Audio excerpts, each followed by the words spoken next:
Evening बच्चों। अभिषेक, हरेंद्र, सभी को गुड इवनिंग। हरेंद्र, आपका जो डाउट है एक बार चेक कर लूंगा फिर बता पाऊंगा। एक बार चेक कर लूंगा क्या सिचुएशन था, उसके अकॉर्डिंग ही कंफर्म कर पाऊंगा आपका जो डाउट है। ऑडियो वीडियो क्लियर है बच्चों? ऑडियो वीडियो क्लियर है? ऑडियो वीडियो क्लियर है क्या? चलिए, तो नेक्स्ट बच्चों अपना है फ्लूइड डायनेमिक्स की बात करेंगे आज। अभी तक लिक्विड फ्लो नहीं कर रही थी, अब लिक्विड फ्लो करेगी।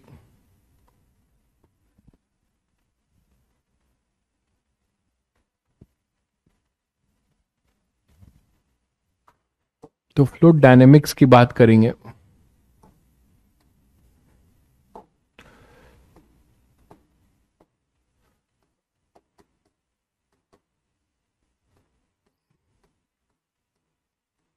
फ्लूइड डायनेमिक्स, अभी तक हमने फ्लूइड स्टैटिक पढ़ा है ना। फ्लूइड को हम दो पार्ट में पढ़ रहे हैं, एक फ्लूइड स्टैटिक पढ़ा और एक फ्लूइड डायनेमिक्स। नहीं, कल कोई क्लास नहीं ले पाया था भाई, बहुत बच्चे मना कर रहे थे, उनका एडवांस का टेस्ट था। तो फ्लूइड डायनेमिक्स में कंडीशन एजम्पशंस वही रहेगा, एक एक्स्ट्रा एजम्पशन जुड़ेगा। देखो, जो एजम्पशन, किस एजम्पशन पे ये टॉपिक पढ़ा जाएगा? आइडियल फ्लूइड होना चाहिए ना, फ्लूइड इज आइडियल, इसी पे पढ़ेंगे। और आइडियल का मतलब क्या? इनकॉम्प्रेसिबल, नॉन विस्कस, है ना। आइडियल का मतलब इनकॉम्प्रेसिबल बता चुका हूं,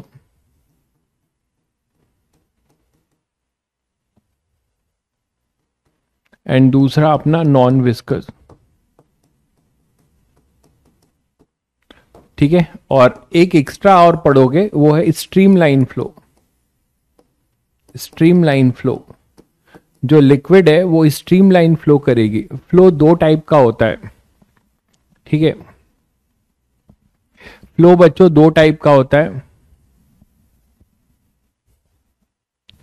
अरे नहीं भाई, फिर से क्यों पढ़ाएंगे यार, फिर से नहीं पढ़ा रहे हैं, फ्लूइड डायनेमिक्स पढ़ा रहे हैं, उसमें एक्स्ट्रा एक एजम्पशन जोड़ रहे हैं। ये तो रहेगा ही, ये रहेगा स्ट्रीमलाइन फ्लो, है ना। स्ट्रीमलाइन फ्लो का मतलब दो टाइप का फ्लो, एक टर्बुलेंट और दूसरा स्ट्रीमलाइन फ्लो। स्ट्रीमलाइन फ्लो में क्या होता है बच्चों कि इसमें liquid layers velocity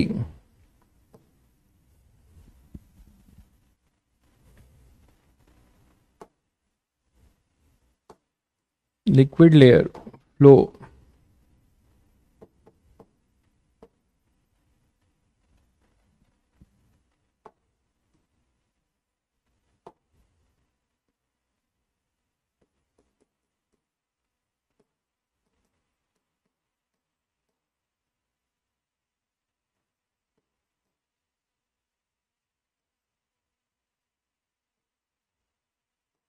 parallel flow, no interruption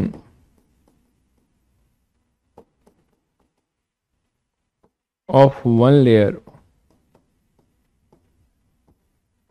with other,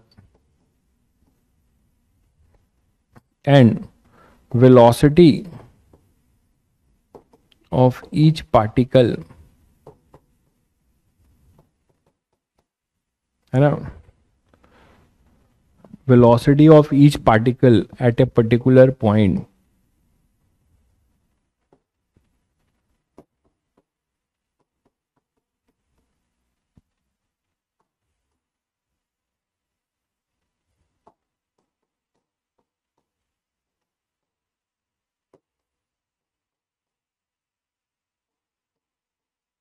any point remain constant with time। तो ये प्रॉपर्टी है स्ट्रीमलाइन फ्लो की, ये प्रॉपर्टी है स्ट्रीमलाइन फ्लो की। अब इसको आप कैसे समझ सकते हैं?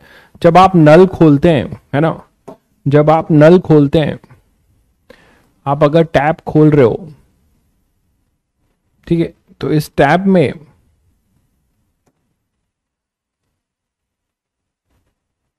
जो भी है ये टैब खोल रहे हो, तो इस टैब में अगर हमारा जो लिक्विड लेयर है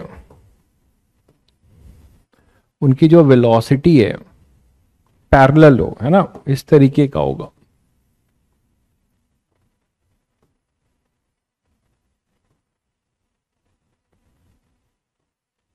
तो ये अपना स्ट्रीम लाइन फ्लो है, ये अपना स्ट्रीम लाइन फ्लो है। ठीक है, इसमें प्रेशर कम रहेगा। मुझे रिजल्ट नहीं मिला है भाई, तो मैं टॉप 5 में अभी कैसे बता दूं?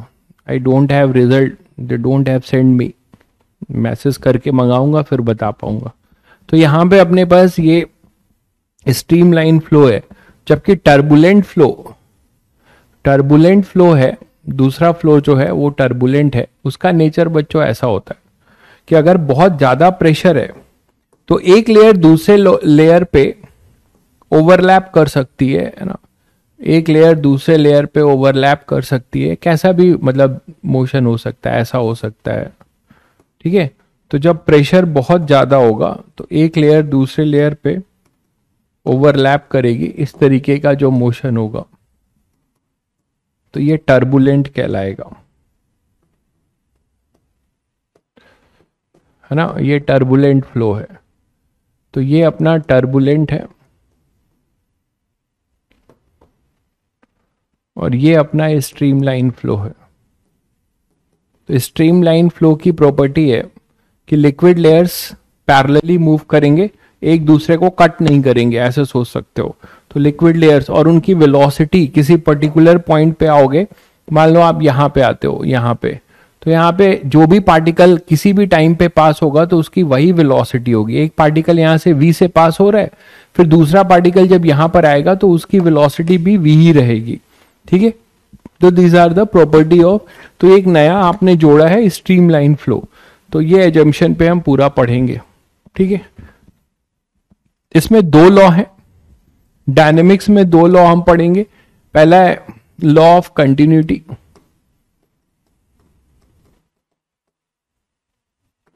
तो पहला लॉ पढ़ेंगे डायनेमिक्स का, लॉ ऑफ कंटिन्यूटी।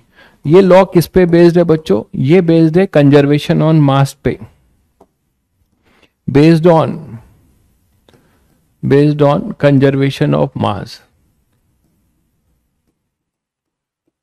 तो ये अपना कंजर्वेशन ऑफ मास पे बेस्ड है, ये लॉ जो है based on conservation of mass पे है। ठीक है, अब चलिए, अब मान लीजिए अपने पास, इसको देखिए कैसे कर रहे हैं। मान लीजिए आपके पास एक पाइप है जो वेरिएबल क्रॉस सेक्शनल एरिया का है, वो वेरिएबल क्रॉस सेक्शनल एरिया का है, और इस पाइप में कोई सेगमेंट होगा इस पाइप का,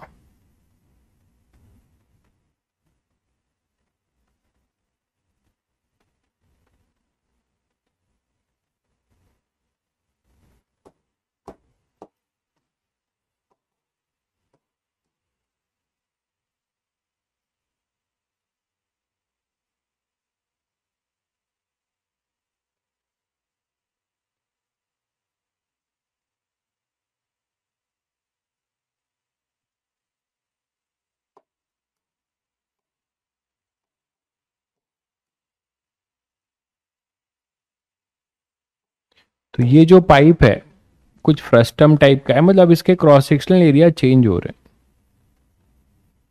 ठीक है, अब यहां से लिक्विड मान लो पास हो रही है, लिक्विड लेयर यहां से जा रही है, कॉन्स्टेंटली लिक्विड फ्लो हो रही है,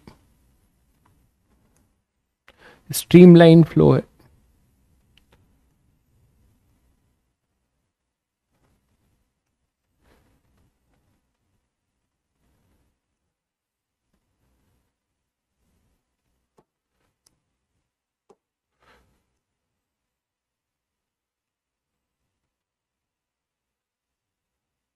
ठीक है, मान लो इस तरीके से लिक्विड का फ्लो हो रहा है। अब t इक्वल टू 0 टाइम में कोई लिक्विड मान लो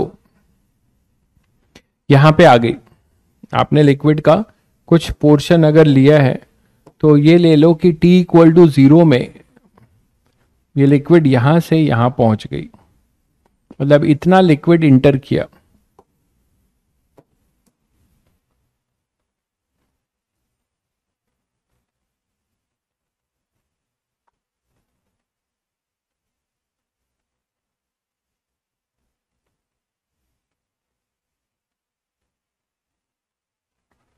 इतना लिक्विड मान लो इंटर किया तो कुछ एग्जिट भी किया होगा।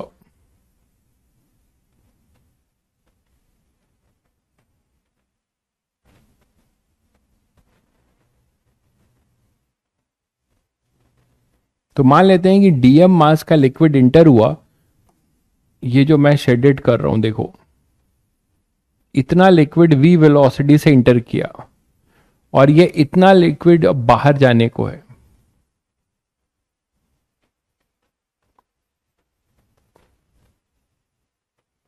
मतलब कुछ वॉल्यूम फ्लो रेट, अभी आपको इसका एक्चुअल एक्सप्रेशन पता चलेगा।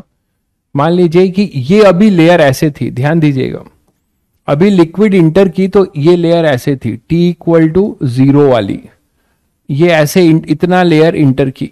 अब क्या होगा, ये कुछ ऐसे चली गई, मतलब ये वाली जो लेयर है ये टी इक्वल टू, देखो ये टी इक्वल टू 0 पे ये लेयर थी, इतना वॉल्यूम ऑक्युपाई था। अब T equal to T time में या T equal to D T time में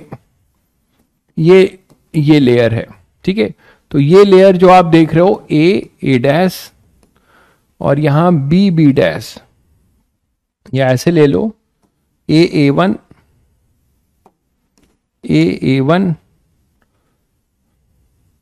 बी वन, ठीक है।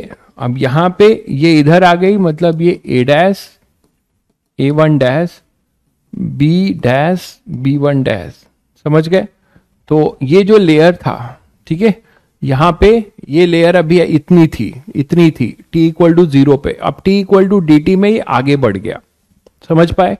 तो मान लेते हैं कि यहां से डीएम मास इंटर हुआ बच्चों, और किस वेलोसिटी से इंटर हुआ, मान लीजिए ये v वेलोसिटी से v1, और यहां से बाहर निकल रहा है v2 से। तो ये v2 से बाहर निकल रहा है, ये v1 से, इसका क्रॉस सेक्शनल एरिया a1 है, इसका cross sectional area a2। dt बहुत स्मॉल है, तो ये लेंथ तो बता सकते हो क्या होगा, ये dx1 होगा और ये होगा dx2। अब आप पूछ सकते हो कि सर dx1 और dx2 है तो क्या एरिया चेंज नहीं होगा, तो dx1 और dx2 बहुत छोटा है, तो हम ये मान के चल रहे हैं कि उसका क्रॉस सेक्शनल एरिया छोटा नहीं होगा। फ्लूइड के बाद क्या स्टार्ट करोगे, तुम लोग इसी में परेशान रहते हो यार।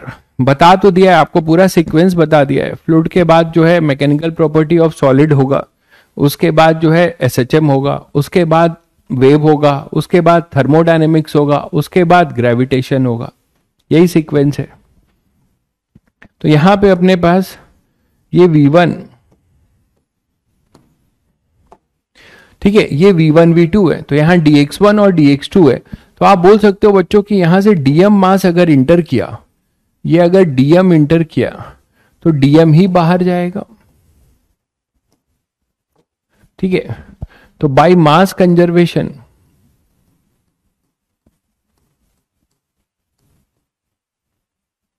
है ना, बाय मास कंजर्वेशन आप बोल सकते हो, इन यहां थोड़ा सा लिख दे रहा हूं, इन dt time liquid layer A1 B1,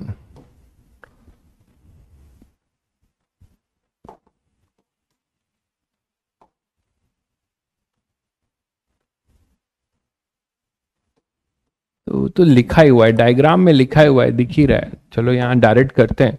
तो dm1 is equal to dm2, जितना मास इंटर हुआ उतना मास बाहर जाएगा, ठीक है। तो dm1 क्या लिख सकते हो, अगर इसकी डेंसिटी अगर रो है तो क्या लिखें, rho into cross sectional area A1 into dx1 equal to rho cross sectional area A2 into dx2, ये लिख सकते हो। और dx1 क्या है बच्चों, V1 dt टाइम में ये लेयर यहां से यहां पहुंची है। dx2 क्या है, V2 इंटू dt। जब आप इसको यहां पुट करोगे तो रो1 A1 V1 dt equal to rho A2 V2 dt। बोलो, तो यहां से रो और dt से dt कैंसिल करेंगे तो A1 V1 equal to A2 V2, A1 V1 equal to A2 V2। तो ये अपने पास आ जाएगा और यही है अपना कंजर्वेशन ऑफ मास पे बेस्ड है ये। अब इसका मतलब क्या है? क्या ये A1 V1 आपको क्या बता रहा है? जरा कमेंट करके बताइए। ठीक है, A1 V1 equal to A2 V2 क्या बता रहे हैं बच्चों?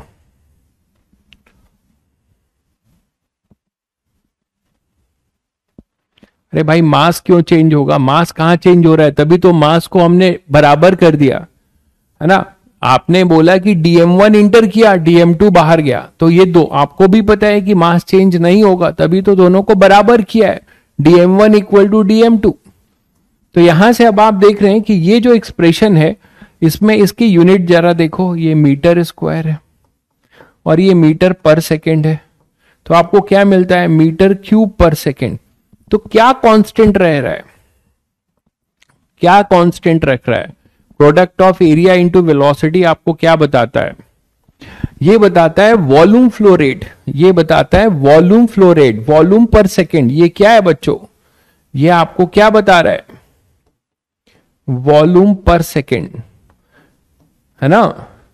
तो वॉल्यूम फ्लो रेट बता रहा है। तो इसको आप और बता सकते हो कि इसको आप ऐसे भी लिख सकते हो। देखो इसको लिखने का तरीका और क्या है? इसको लिखने का तरीका और है D capital V by D T, है ना, is equal to A1 V1 equal to A2 V2। ये कांस्टेंट होगा और ये है वॉल्यूम फ्लो रेट।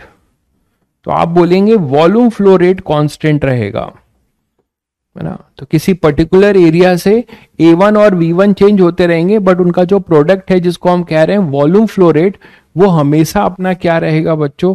वो कांस्टेंट रहेगा। अच्छा, V1 को और क्या लिख सकते हो? V को क्या लिख सकते हो? Density is equal to mass upon volume. तो वॉल्यूम को लिख सकते हो आप m बाई रो। तो इसको हम और क्या लिख सकते हैं? 1 by rho dm by dt। इसको और क्या लिख सकते हैं? 1 by rho dm by dt। तो ऐसे भी लिख सकते हैं। तो ये पूरा एक्सप्रेशन में से कोई भी टर्म यूजफुल हो सकता है आपको। तो 1 by rho dm by dt equal to dv by dt, this is equal to A1 V1 equal to A2 V2। ये क्लियर है बच्चों? तो ये है अपना वॉल्यूम फ्लो रेट। यहां तक क्लियर है सभी को? और ये किस पे बेस्ड है? ये लॉ कंजर्वेशन ऑफ मास पे। मास को कंजर्व किया, जितना वॉल्यूम फ्लो रेट इधर है उतना वॉल्यूम फ्लो रेट उधर है।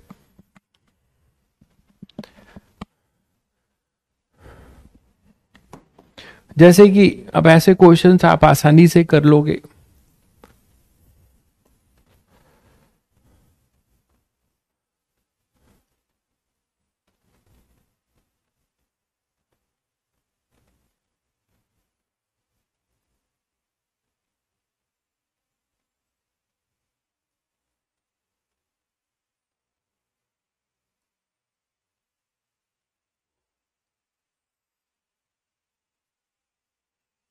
ठीक है, तो मान लो अपने पास यहां से कोई मास इंटर हुआ V1 से, ये इधर गया और ये इधर आया।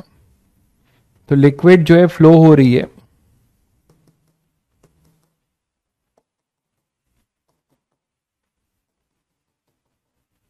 ठीक है। ये क्रॉसिंग एरिया A है, ये अपने पास 2A है और ये A/4 है, ये A/4 है।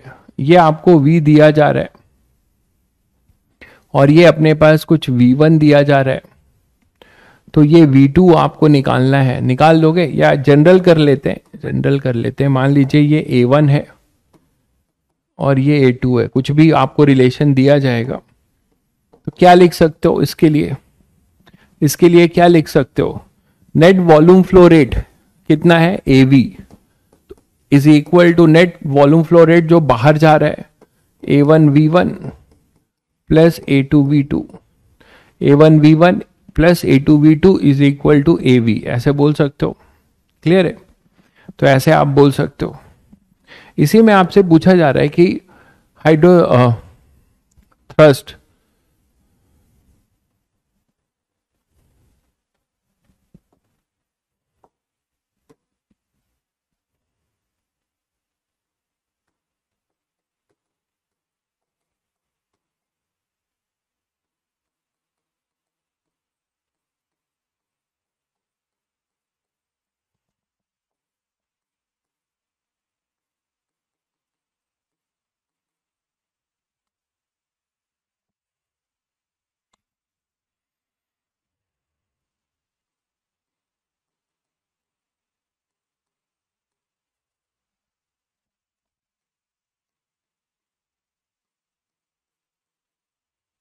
तो किसी वेसल में मान लो आपने क्या कर रखा है, एक होल बना रखा है और अचानक से पानी बहुत प्रेशर से बाहर जा रहा है, ठीक है। तो उसमें जो हाइड्रोस्टैटिक थ्रस्ट का कॉन्सेप्ट है वो यूज कर सकते हो। यहां पे एक थ्रस्ट लगेगा, मतलब मेरा ये कहना है कि मान लो आपने यहां पे कोई यहां पे कैप लगा रखा है, अभी बंद है और ये लिक्विड है, ठीक है। अभी ये और ये फिक्स है, ये अभी वेसल फिक्स है, ठीक है। और आपने इसको अचानक खोल दिया, ठीक है। तो अब यहां से अपने पास क्या हो जाएगा कि अचानक इसको खोल दिया, क्लोज, अभी ये क्लोज्ड है, यहां पे आपने इसको क्लोज कर रखा है, अचानक इस होल को खोल दिया तो यहां से पानी बहुत तेजी से बाहर निकलेगा। और जब ये तेजी से बाहर निकलेगा तो ये तुम्हें इस वेसल पे एक थ्रस्ट देगा, और वेसल अगर फिक्स नहीं है तो वेसल भी रिक्वाइल करेगा, आगे हम देखेंगे भी वेसल भी क्या कर सकता है, रिक्वाइल करेगा, ठीक है। तो आपने इसको क्या कर दिया, ओपन कर दिया। तो आपने जब ओपन कर दिया तो यहां से लिक्विड निकलेगा, ठीक है। अब ये जो लिक्विड निकलेगा कुछ वेलोसिटी मान लो v से निकल रहा है, तो इस पे एक थ्रस्ट मिलेगा। कैसे थ्रस्ट मिलेगा, आप ऐसे सोचो कि अभी निकलने से पहले ये जो मास है, इतना इतना मास सोचो कि अभी रेस्ट पर था, है ना, ऐसे सोचो तो आपको फील आएगा। अभी ये क्लोज है तो इतना जो शेडेड पोर्शन है, ये मास है ना, ये मास मान लो dm है, तो ये अभी रेस्ट पर था। अचानक आपने इसको खोल दिया तो ये पूरा dm मास एक तरीके से v वेलोसिटी से बाहर निकल रहा है। मतलब ये मैं समझाने के लिए बता रहा हूं बस। तो ये dm मास v वेलोसिटी से बाहर निकल गया बच्चों। अच्छा, इसका एरिया स्मॉल ए है मान लो, तो इसका एरिया अपना स्मॉल है, तो ये v वेलोसिटी से बाहर निकल गया।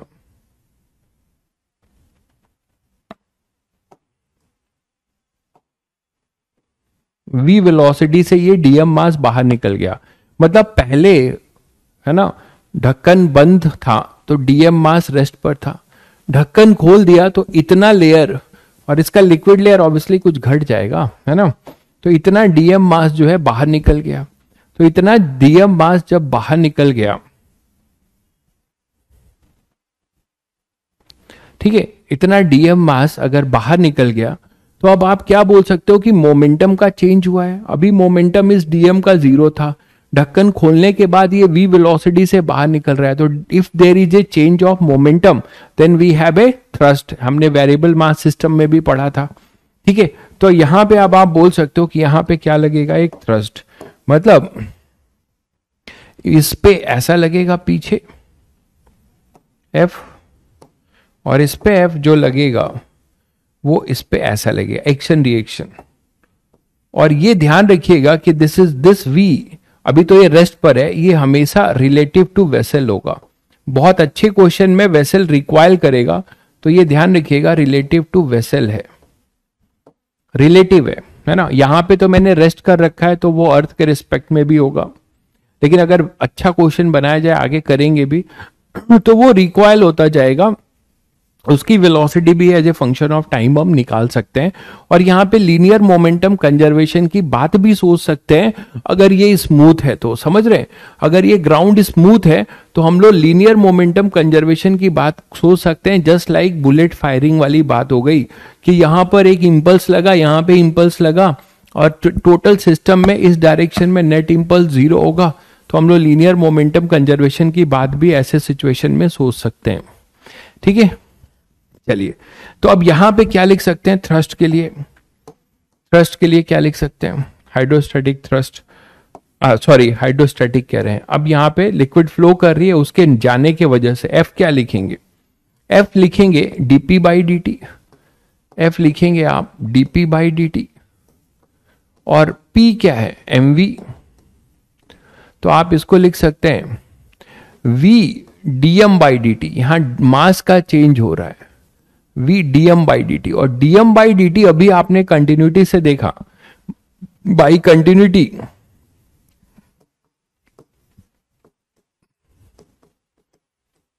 बाई कंटिन्यूटी आप क्या बोल सकते हैं कि D capital V by D T equal to 1/ρ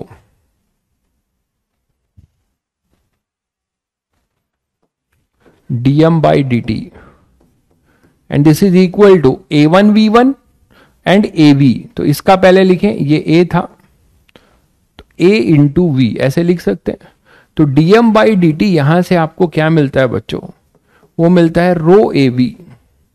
तो इसको अगर आप यहां पे पुट कर देते हैं तो आपको एफ मिल जाएगा रो ए वी स्क्वायर। तो ये फॉर्मूला भी बड़ा इंपॉर्टेंट है, कई बार क्वेश्चन डायरेक्ट आए हुए हैं। तो ये अपना थ्रस्ट है, एक तरीके से थ्रस्ट है ये। Perpendicular force is called thrust. ठीक है, perpendicular force is called thrust. तो इसके पहले वाले क्वेश्चन नहीं होगा क्या सर? क्या पूछ रहे हो? मुझे कुछ समझ में नहीं आ रहा आप क्या पूछ रहे हो। तो एफ आ जाएगा thrust rho A V square. तो एफ थ्रस्ट हो जाएगा रो ए वी स्क्वायर। तो कभी भी अचानक, ये ध्यान रखिएगा, ये यूनिफॉर्म स्टीडी फ्लो नहीं है। अचानक से मोमेंटम का अगर चेंज हो रहा है, कंटिन्यू फ्लो हो रहा है, तो उस पर कोई थ्रस्ट नहीं लगने वाला है। अगर अचानक से बंद है, खोल रहे हो और ये डीएम यहां से बाहर जा रहा है, तो इस पे लगेगा एक thrust rho A V square का। क्लियर हो गया? तो ऐसे क्वेश्चंस में आप ये फॉर्मूला डायरेक्ट यूज कर सकते हैं, रो ए वी स्क्वायर, जिसमें ए सभी को याद होगा cross sectional area of hole है जहां से निकल रहा है।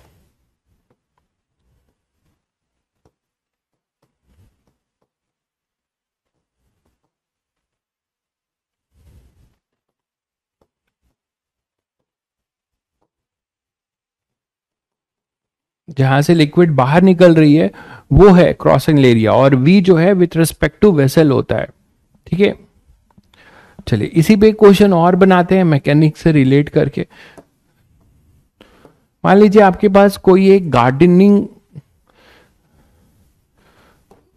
पौधों में पानी देने के लिए एक वेसल ऐसा देखा है तुम लोगों ने?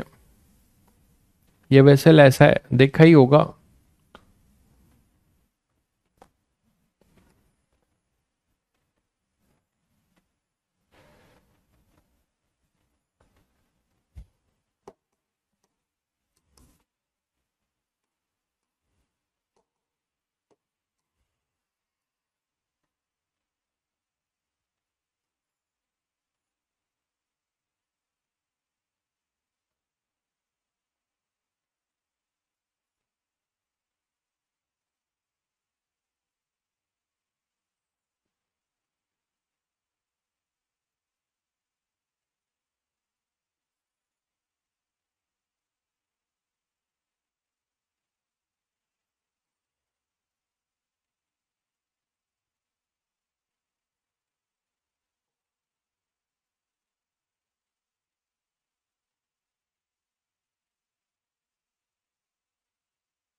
ऐसा है ये वेसल। ठीक है, देखो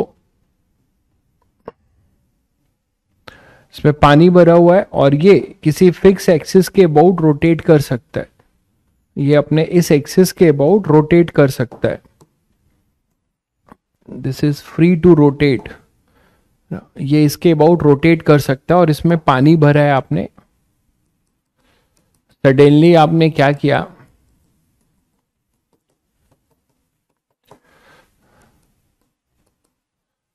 सडनली आपने इन दोनों कैप को ओपन कर दिया,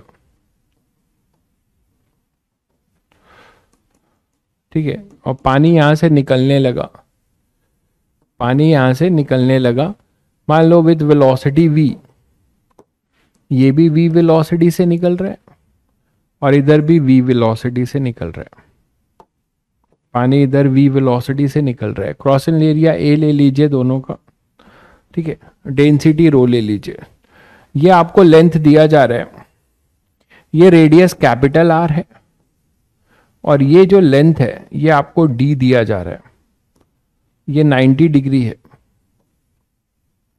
ये d है और ये अपना R है, ठीक है, तो हमें टॉर्क बताना है, हाँ स्प्रिंकलर, बिल्कुल स्प्रिंकलर जैसा, बिल्कुल सही कह रहे हैं, स्प्रिंकलर जैसा ही है सिलेंडर का, तो यहां पे हमें बताना है कि फाइंड नेट टॉर्क, है ना, ऑन द वेसल, तो इस वेसल पे नेट टॉर्क बताना है, तो बहुत आसानी से आप बता सकते हो,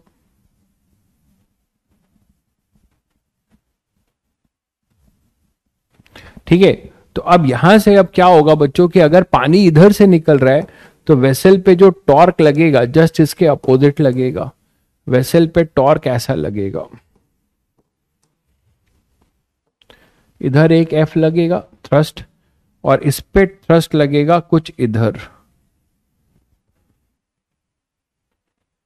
ठीक है, ये F लगेगा इस पे इधर और इस पे F लगेगा इधर, इसकी वैल्यू होगी रो ए वी स्क्वायर, इसकी वैल्यू भी वही होगी रो ए वी स्क्वायर, अलग भी हो सकता है ना, अलग भी हो सकता है, ए और वी अलग हो सकता है, ये दोनों अलग हो सकते हैं, ठीक है, अब इसके वजह से जो आपको पता है कि ये किधर जा रहा है, ये ब्लैक बोर्ड के प्लेन के इनवर्ड है और ये ब्लैक बोर्ड के प्लेन के आउटवर्ड है, तो अगर फोर्स ऐसा लग रहा है ब्लैक बोर्ड के प्लेन के इनवर्ड तो इसका टॉर्क ऐसा जाएगा क्लॉकवाइज और इसके वजह से भी क्लॉकवाइज जाएगा, तो रोटेशन जो होगा वो ऐसा ना होके रोटेशन अपना ऐसा होगा, रोटेशन ऐसा होगा, है ना,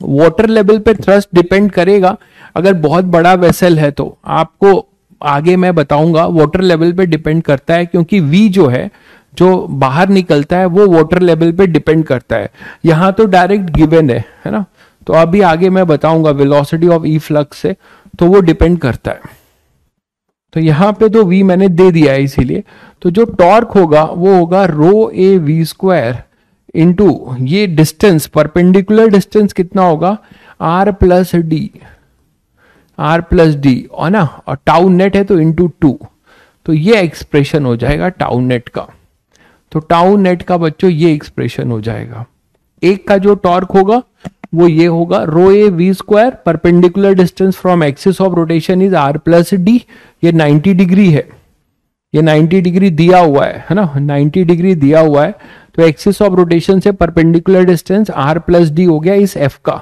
तो यहां से आप टॉर्क डायरेक्ट लिख सकते हो, ठीक है, टॉर्क आप डायरेक्ट लिख पाओगे।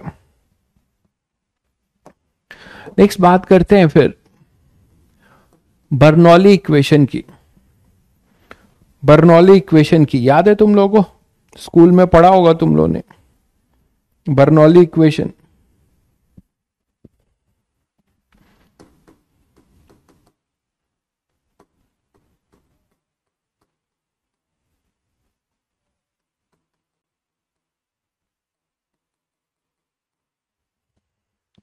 स्कूल में तुम लोगों ने पढ़ा होगा इसको, बर्नौली इक्वेशन किस पे बेस्ड है, ये based on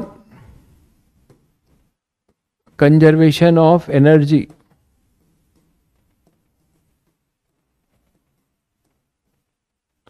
based on conservation of energy. अच्छा, कोरोना था। कोरोना कहाँ था यार, तुम लोग तो अभी 10th में 11th में हो। अरे अभी अभी इस साल तो पढ़ा होगा, कोरोना कहाँ से आ गया। स्कूल वाले तो पढ़ाए होंगे थोड़ा बहुत, चलो ठीक है। तो based on conservation of energy कैसे बच्चों, देखो मान लो एक पाइप का क्रॉस सेक्शन लेते हो, आप कोई एक पाइप का क्रॉस सेक्शन लेते हो,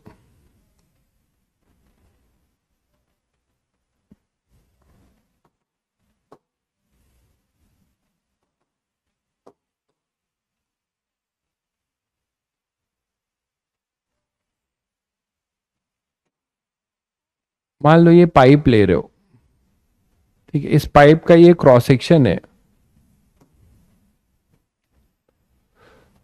और यहां से कोई लिक्विड फ्लो हो रही है, लिक्विड आपकी फ्लो हो रही कंटिन्यू, ऐसे बनाओ,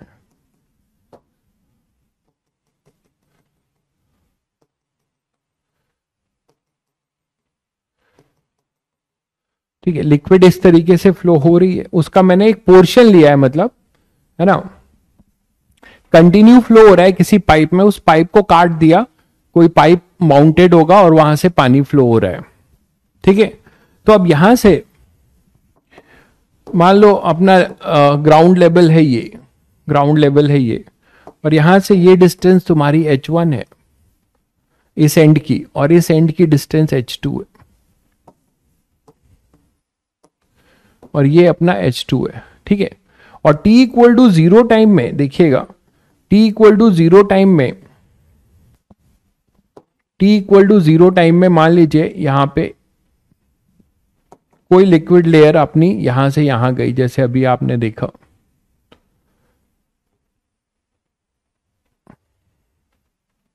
ये जो लिक्विड लेयर है ये इंटर हुई यहां से यहां पे, ये वाली, ये t इक्वल टू 0 वाली है, ये t इक्वल टू 0 वाली है, ठीक है, यहां पे। और फिर t इक्वल टू वही dt टाइम में,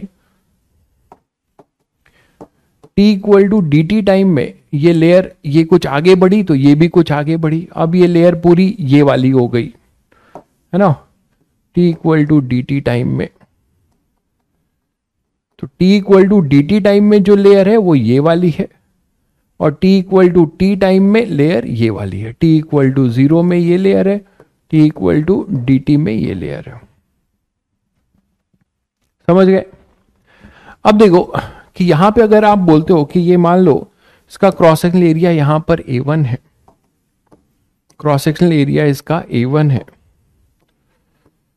और V1 V वेलोसिटी से ये इंटर कर रही है, और dt टाइम के लिए हम क्रॉस सेक्शनल एरिया कांस्टेंट मानेंगे, अभी अभी आपको मैंने कंटिन्यूटी में बताया था, और यहां से ये बाहर जा रही है V2 से।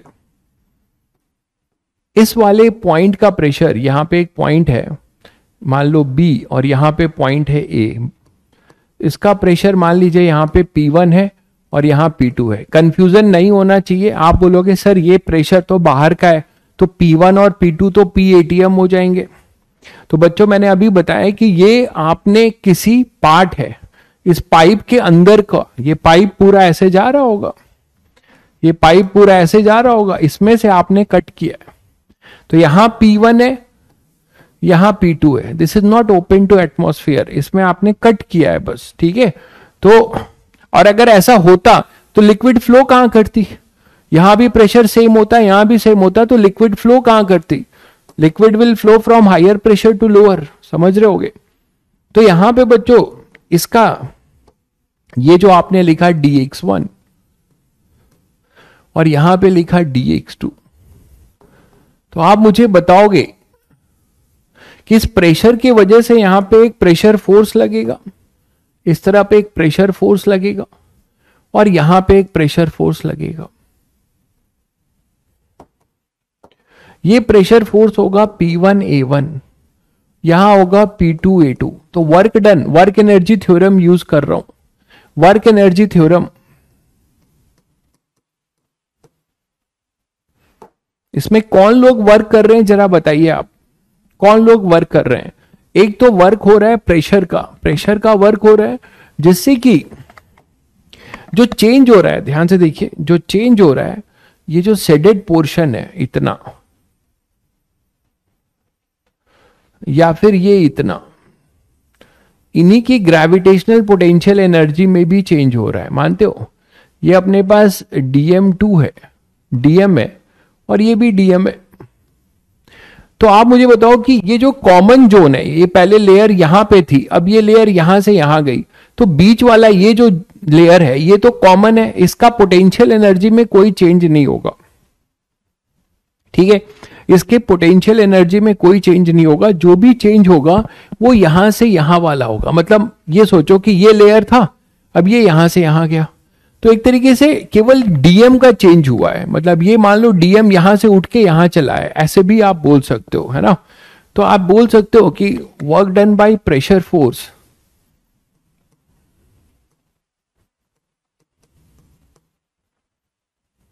पहले वर्क एनर्जी थ्योरम लिख रहा हूं, तो बाय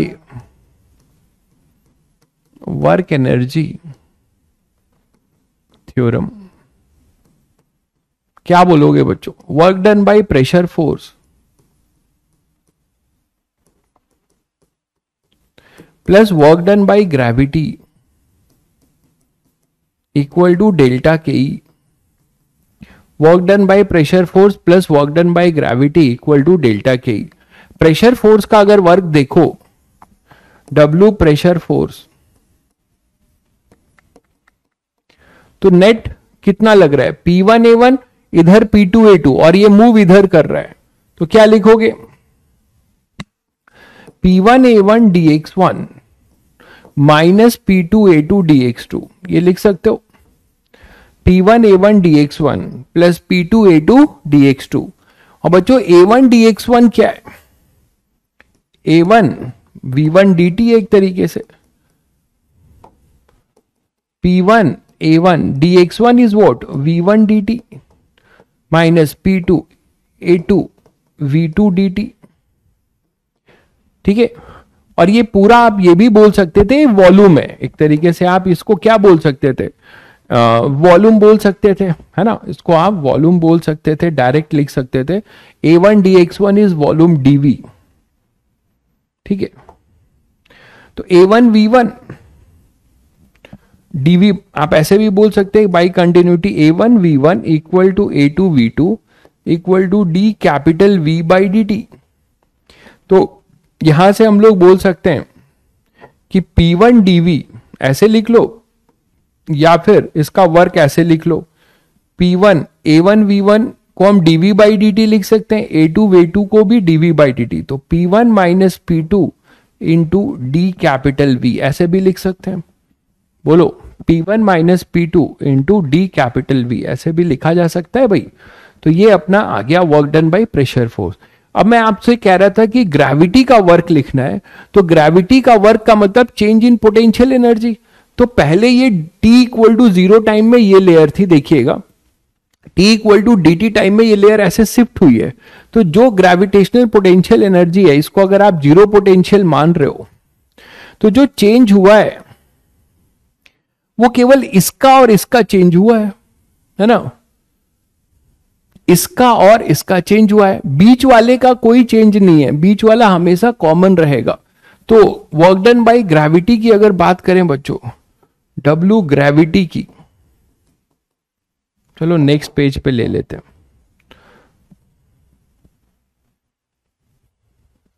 तो W ग्रेविटी, dW ग्रेविटी की बात करें,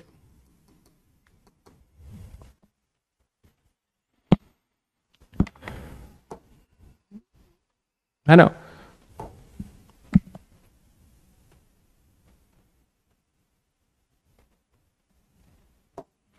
तो W ग्रेविटी dt टाइम के लिए, जिसको dW बोल देते हैं, तो वो क्या हो जाएगा बताओ? वो हो जाएगा dmg h1 plus dmg h2। देखिए दोनों पोटेंशियल एनर्जी ऊपर ही तो है, ये जीरो पोटेंशियल लाइन के ऊपर ही है, तो ये हो जाएगा DmGH1, इसका सेंटर ऑफ मास बहुत छोटा है, पॉइंट मास है, इसका सेंटर ऑफ मास यहीं पर है भाई, इसका सेंटर ऑफ मास यहीं पर है और इसका सेंटर ऑफ मास भी यहीं पर है। तो DmGH1 और DmGH2, H2 माइनस H1 क्यों बोल रहे हो यार, जब जीरो पोटेंशियल यहां दिया है मैंने तो, ठीक है। DmGH1, ठीक है, DmGH1 प्लस DmGH2, और ग्रेविटी का जो ये वर्क है ओवरऑल नेगेटिव होगा, ये समझ पा रहे हैं सब लोग, ये वर्क जो है नेगेटिव होगा। DmGH1 DmGH2 दोनों का वर्क नेगेटिव होगा, इसका रीजन सभी को, एक मिनट रुको, इसको ऐसे लिखो तो ज्यादा बेटर होगा, माइनस DU, ठीक है, minus DU, dW gravity is equal to minus DU, ऐसे लिखा जा सकता है भाई, बोलिए, ऐसे लिख सकते हो। अब माइनस DU में मतलब DU initial minus DU final, ऐसे लिख सकते हो माइनस एडजस्ट करके। DU इनिशियल में क्या होगा देखो जरा, DU इनिशियल में क्या होगा, इसका सेंटर ऑफ मास जो H1 पे था, बाकी ये जो कॉमन जोन, उसके बाद जब फाइनल में आओगे तो यहां आओगे तो फिर से ये कॉमन जोन तो रह जाएगा, इसका सेंटर ऑफ मास, इसका बस रहेगा H2, समझ गए। तो कॉमन जोन का कट जाएगा, ठीक है। तो यहां पे क्या लिखेंगे आप, DmGH1 माइनस H2, ये सबको समझ में आया होगा, ठीक है। DmGH1 माइनस H2, DM क्या लिख सकते हो, DM क्या लिख सकते हो, रो इंटू DV, तो आप इसको और लिख सकते हो dW ग्रेविटी, वो हो जाएगा रो G H1 minus H2 into DV, ठीक है। ये वर्क डन बाय ग्रेविटी हो गया। अब आ जाओ काइनेटिक एनर्जी DKE, तो काइनेटिक एनर्जी में भी आपको यही करना है बच्चों, जब ये T इक्वल टू 0 पे ये लेयर थी, ये V1 था, T इक्वल टू ये V2 है, तो ये कॉमन जोन है, ये तो स्टैग्नेंट ही है, हर एक मास dx1 नहीं डिस्प्लेस हो रहा है भाई, मैंने आपको वही समझाया कि इस लेयर को, ये लेयर ऐसे देखो और फिर dt में ऐसे गई, तो ये जो कॉमन जोन है, इतना कॉमन जोन है, इसका कोई भी रोल नहीं होगा, यही मैं आपको तब से बताना चाह रहा हूं। तो DKE जो होगा ये भी लिख सकते हो, DKE क्या हो जाएगा, half KE final DM V2 square minus V1 square, और DM इसके लिए भी क्या लिख सकते हो, हाफ रो DV V2 square minus V1 square DV। अब इन सभी को लाके पुट कर दो, तो W gravity, W pressure force आपने क्या निकाला, P1 minus P2 into DV, तो P1 W pressure force dx1 था, तो इसीलिए इसको dW इसको भी कर दो,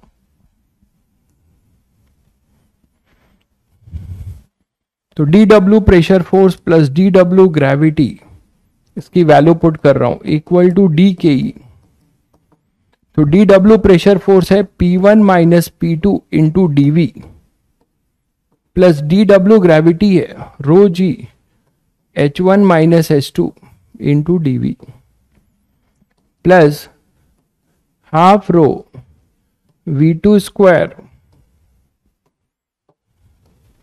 minus V1 square DV।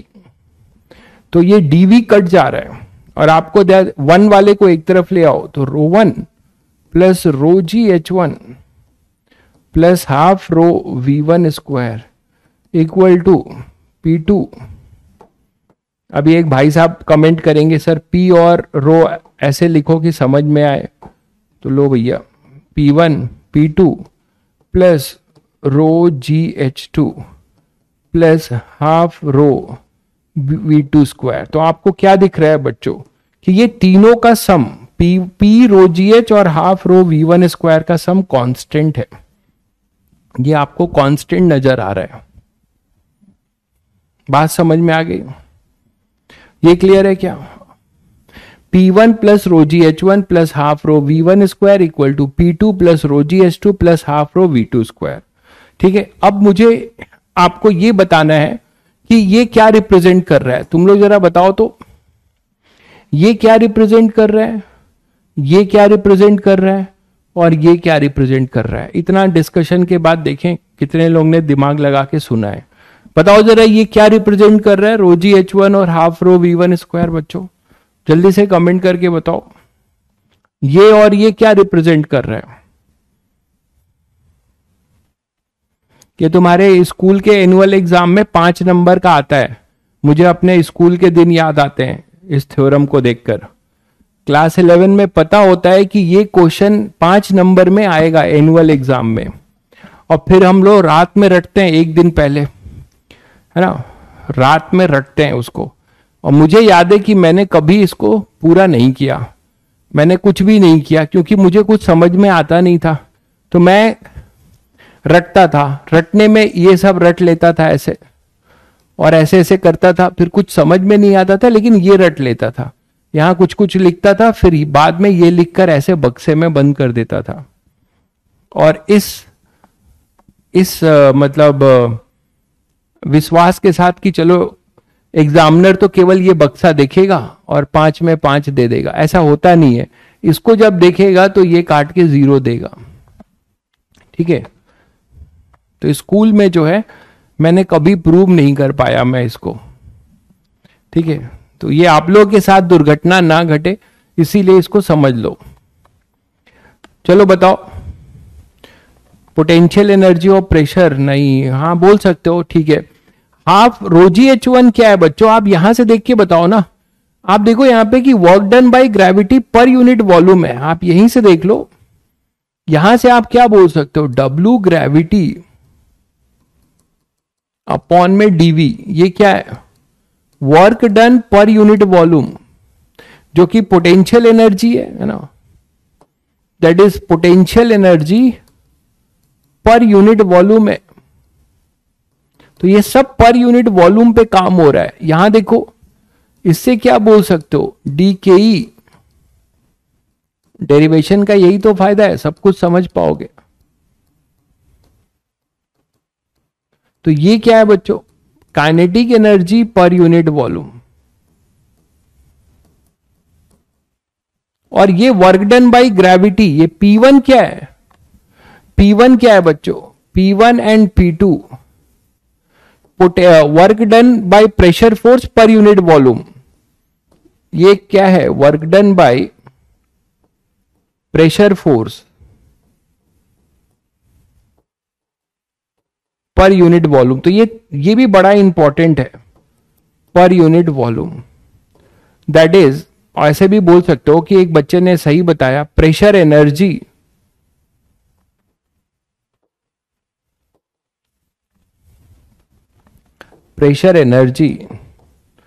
Per unit volume. तो ये तीनों का फिजिकल मीनिंग पता होना चाहिए। तो pressure energy, potential energy per unit volume, और फिजिक्स के बादशाह हो, नहीं भाई ऐसा कुछ नहीं है। फिजिक्स में बहुत स्ट्रगल किया मैंने 11th क्लास और 12th क्लास में। 11th में तो फिजिक्स कुछ पता ही नहीं था, क्योंकि हम केंद्रीय विद्यालय के स्टूडेंट थे, और केंद्रीय विद्यालय में हमारे जो गुरुजी थे उन्होंने केवल एक चैप्टर पढ़ाया था पूरे साल। वो वाइस प्रिंसिपल भी थे केंद्रीय विद्यालय में, तो उनका पूरा काम जो है प्रिंसिपल का रहता था। वो पढ़ाने में, वो हमें कहते थे, कभी कभी आ जाते थे तो कहते थे कि पढ़ना और पढ़ाना ये दोनों जो है सबसे बेकार चीज है। तो वो इस तरीके से हमें प्रोत्साहित करते थे कि पढ़ना कोई जरूरी नहीं है। तो ये स्थिति थी हम लोग की।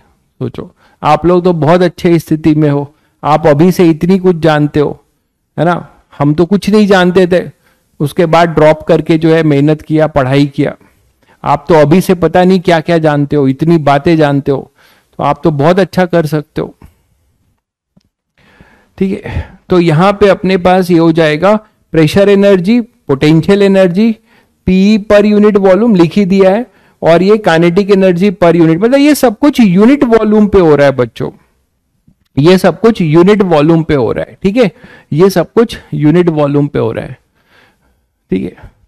मैं केंद्रीय विद्यालय जमशेदपुर से पढ़ा हूं भाई, मेरे फादर रेलवे में थे, तो हमेशा ट्रांसफर होता रहता था उनका, तो सेंट्रल गवर्नमेंट के एम्प्लॉय के बच्चों के लिए केंद्रीय विद्यालय, कभी भी कहीं चले जाओ उनका सीट रहता है, वो आराम से पढ़ सकते हैं।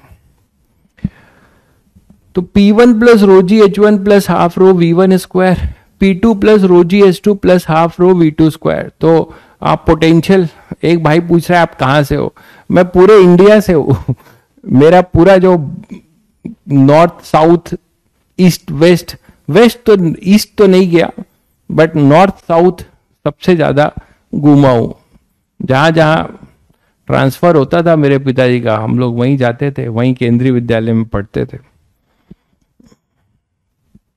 क्योंकि केवी का सारा कुछ वैसा ही होता है, केवी का सारा कॉरिकुलम एक जैसा होता है, तो कोई टेंशन नहीं रहता।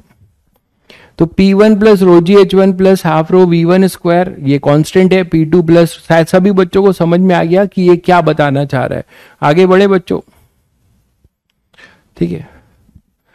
ऐसे कहाँ के हो, अच्छा ऐसे मैं बाई बॉर्न तो बिहार का हूं, ठीक है। बिहार में किस जिले का हूं ये भी बता देता हूं मैं, मतलब इसको, मेरा जिला दो तरीके से जाना जाता है। दुख की बात है कि अभी जो लोग इंट्रोड्यूस करते हैं मैं अपने डिस्ट्रिक्ट का, कि अब तो वो चले गए बाहुबली,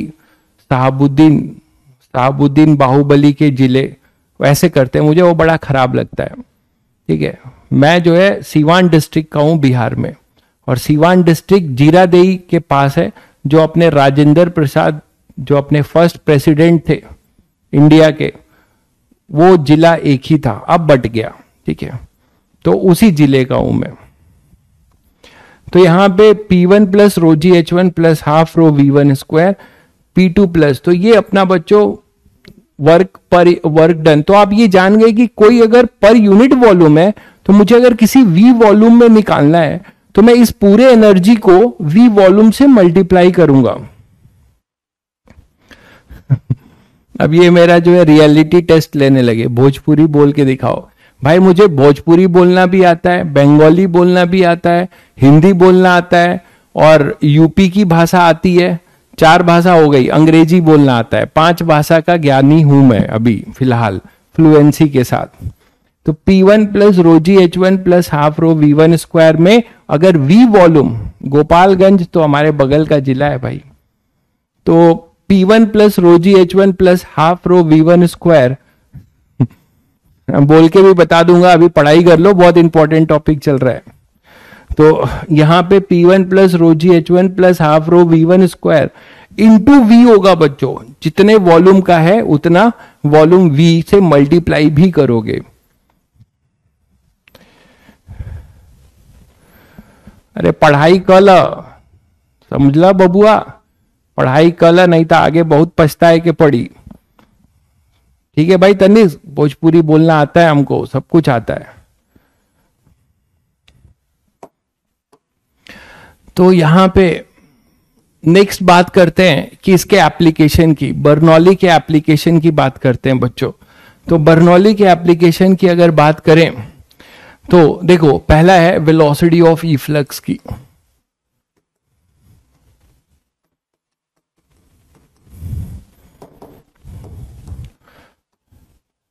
वेलोसिटी ऑफ इफ्लक्स की, ठीक है, वेलोसिटी ऑफ इफ्लक्स की, ठीक है। हाइट सेम होगा तो बच्चों आप वो नहीं लिखोगे, हाइट सेम होगा तो रोजी एच नहीं लिखोगे। आपने अच्छा क्वेश्चन पूछा है कि अगर हाइट सेम होगा तो आप रोजी एच नहीं लिखोगे, तब केवल 2 टर्म आएगा, P आएगा और हाफ रो V स्क्वायर आएगा, ठीक है। तो वेलोसिटी ऑफ इफ्लक्स क्या है वो देखते हैं। मान लीजिए ये टैंक है, और इस टैंक में आप, कोई एक छेद है,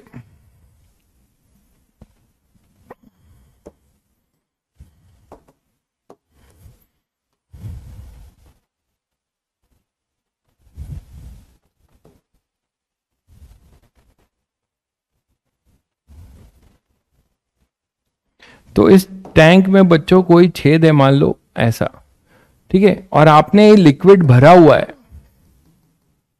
अभी ये बंद है होल, ये होल मान लो अभी क्लोज्ड है, बंद है, ये क्लोज्ड है, ठीक है।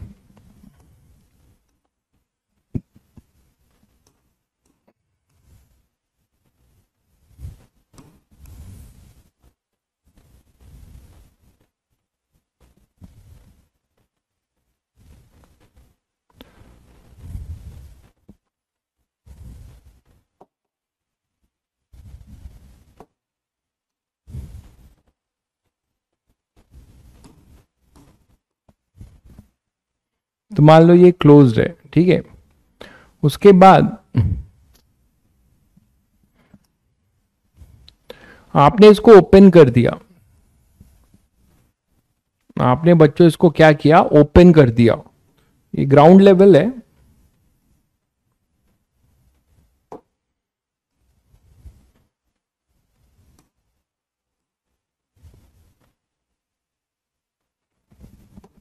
तो आपने इसको ओपन कर दिया। तो जब आप इसे ओपन कर दोगे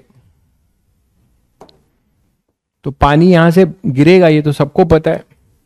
तो मान लो v वेलोसिटी से पानी बाहर आया, तो यही v वेलोसिटी हमें निकालना है मान लो, और पानी का लेवल घटेगा भी, ये भी आपको पता है, पानी का लेवल घटेगा। तो किसी इंस्टेंट पे बच्चों ये जो लेवल है यहां से, ये होल की डिस्टेंस इस लिक्विड सरफेस से y है, ये डिस्टेंस हम क्या बोल रहे हैं, ये डिस्टेंस अपनी क्या है, y है, ठीक है। और ये पूरा h है, ये पूरा h था, ठीक है। ये डिस्टेंस जो है, ये डेंसिटी इसकी रो है, और हमें ये v निकालना है। तो आप बर्नौली यूज करेंगे, बिल्कुल सही कह रहे हैं, बर्नौली से होगा, बहुत सिंपल बर्नौली यूज करेंगे। यहां पे बर्नौली दो पॉइंट के बीच में करते हैं, तो यहां पे हम एक पॉइंट 1 ले रहे हैं और यहां पे पॉइंट ले रहे हैं 2 बच्चों, यहां पे एक पॉइंट ले रहे हैं 2, ठीक है। इसका क्रॉस सेक्शनल एरिया वेसल का A2 है, कैपिटल है, area of cross sectional area, sorry, cross sectional area of vessel, cross sectional area of vessel, cross sectional area of vessel, ठीक है। तो अब मुझे ये बताओ कि अगर ये V से जा रहा होगा तो ये जो लेयर है ऊपर वाली, ये भी तो कुछ वेलोसिटी से नीचे जा रही होगी, इसको कैपिटल V बोल रहे हैं, ये भी वही होगा। अब बाई कंटिन्यूटी आपको पता है कि ये वेलोसिटी सेम होंगी, ये कैपिटल V बोल रहा हूं, या V1 V2 बोल लेता हूं, V1 V1, ये V2 बेटर रहेगा। और ये cross sectional area small a है, या एक काम करो, इसको A1 ले लो और इसको A2 ले लो, स्मॉल A2, स्मॉल a ले लिया मैंने, ऐसे ले लो, कोई दिक्कत नहीं है, ठीक है। तो ये मैं बोल रहा हूं कि यहां इस वेसल के पास जितनी भी लेयर्स होंगी उन सबकी वेलोसिटी वही होगी। क्यों? क्योंकि अभी आपने पढ़ा कि इनका क्रॉस सेक्शनल एरिया सेम है, तो A1 V1 equal to A2 V2 dV by dt, volume flow rate same होगा। तो आप यहां से यहां बर्नौली यूज करो, तो बर्नौली इक्वेशन बिटवीन 1 and 2, 1 और 2 पॉइंट के बीच में बर्नौली यूज कर रहे हैं। तो आप क्या कर सकते हो बच्चों, ये ओपन टू एटमॉस्फेयर है, यहां कोई लिक्विड नहीं है, तो इसका भी P1 इक्वल टू P2, ये दोनों P ATM हो जाएंगे, दिख रहा है। तो यहां लिखा जाएगा P1 प्लस रोजी, ये जीरो पोटेंशियल लिया मैंने इसी को, तो ये रोजी है, रोजी Y, ठीक है। P1 plus rho G Y plus half rho V1 square is equal to P2 plus, अब देखो ये जीरो पोटेंशियल लाइन पे, ये वाला जो पॉइंट है, ये पॉइंट जीरो पोटेंशियल लाइन पे है, ये पॉइंट अपना जीरो पोटेंशियल लाइन पे है, तो यहां पे ये रोजी का टर्म जीरो रहेगा, Y जीरो रहेगा, यहां केवल क्या आएगा, हाफ रो V2 स्क्वायर, ठीक है बच्चों। अब यहां से आपको पता है कि P1 और P2 कट जाएंगे क्योंकि दोनों PATM के बराबर हैं। तो आपके पास क्या मिलेगा, आपको V2 चाहिए था तो आप लिख सकते हो half rho V2 square minus V1 square is equal to rho G Y. ठीक है, तो यहां से फिर देखो रो भी कैंसिल हो गया, तो V2 square minus V1 square equal to 2GY। और V2 स्क्वायर को और क्या बोल सकते हैं, देखो by continuity equation, by continuity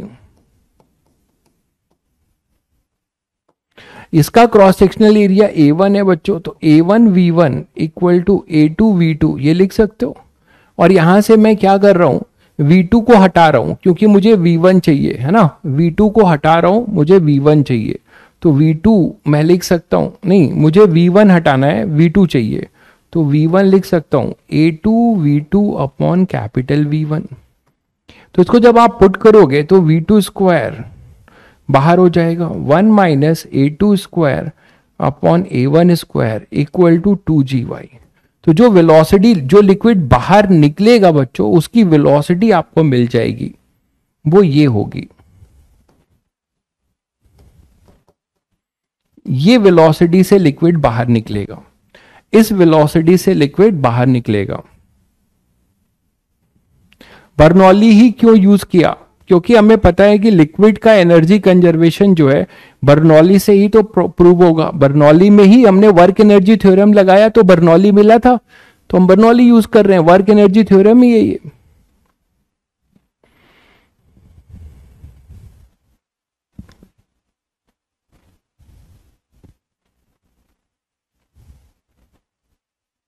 clear है भाई, P2 में रो वाई जी होगा, नहीं भाई P2 में रो वाई जी नहीं होगा, ये पोटेंशियल एनर्जी होता है।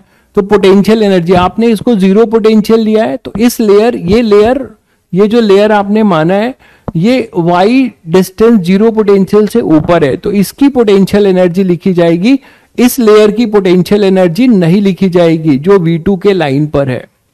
समझ गए, तो ये आ जाएगा इसका V2 equal to 2GY 1 minus A2 square. But बच्चों ये जनरल वेलोसिटी है। थर्ड स्टेप समझा दें, थर्ड स्टेप क्या है, ये इसमें मैंने क्या किया है, मैंने रो जी वाई को ऐसे ही रहने दिया है, इसको इधर ले गया हूं, और V2 स्क्वायर और ये रो और रो कैंसिल हुआ, 2 इधर आ गया, सिंपल सॉल्विंग है भाई। और फिर कंटिन्यूटी से मैंने V1 को एलिमिनेट कर दिया है, कंटिन्यूटी से V1 की वैल्यू यहां पुट करके V2 स्क्वायर कॉमन ले लिया है। क्लियर हो गया होगा आई थिंक। तो ये जनरल वेलोसिटी है, लेकिन वेलोसिटी ऑफ इफ्लक्स कब बन जाएगा ये, वो देखिए, ये जनरल है, इसको आप वेलोसिटी ऑफ इफ्लक्स नहीं बोल सकते, वो भारी गलती होगी। आप इसको वेलोसिटी ऑफ इफ्लक्स नहीं बोल सकते बच्चों, ठीक है, आप इसको वेलोसिटी ऑफ इफ्लक्स नहीं बोल सकते, ठीक है। तो वेलोसिटी ऑफ इफ्लक्स है क्या, वो देखो, एक कंडीशन होगी जब ये ऑरिफिस का क्रॉस सेक्शनल एरिया, जब इस ऑरिफिस का ये जो क्रॉस सेक्शनल एरिया है वेसल के एरिया से बहुत छोटा होगा, उस केस में जो एजम्पशन लिया जाएगा वहां से जो वेलोसिटी आएगी, that velocity will now become velocity of efflux. Okay, ये ध्यान रखना, जनरल पूछेगा तो आपको यही लिखना होगा। अगर दोनों एरिया,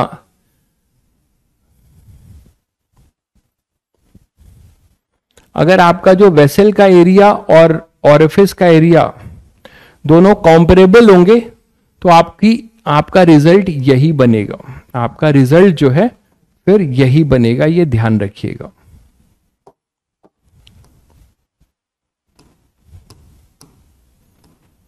तो अब आप आ जाइए यहां पर, तो ये और फिर इफ्लक्स लिख रहे हैं अब हम लोग।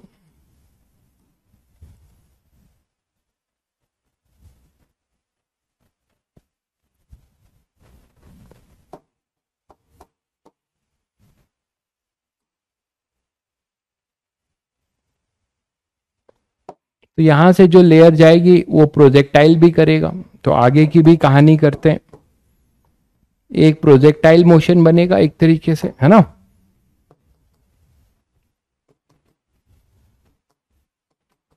तो एक प्रोजेक्टाइल मोशन की तरह बनेगा।